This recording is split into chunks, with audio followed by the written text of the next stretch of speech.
So I'm in the dining area. That's where we came in. That's the foyer. This is the kitchen. It looks like they were painting the paneling.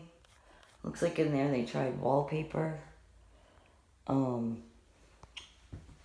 One problem I noticed, I don't know what that's all about.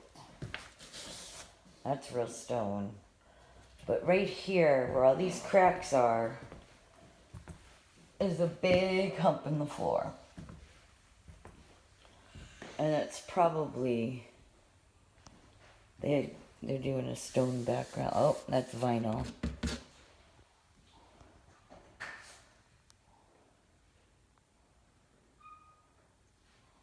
Looks like it had some roof issues. And they fixed them. Let me check the front room for roof issues.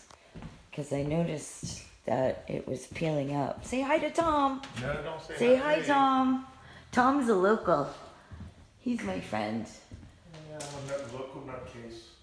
I don't know if that's from the fireplace. But I did notice this must be where it was outside. So that had a leak. Yeah, the chimney out front leaked into the house. I think they took the pan. I wonder what's behind that. Oh, so sad. That's some ceiling damage here. Look. They just didn't do a good job. Alright, so that's a lack of paint.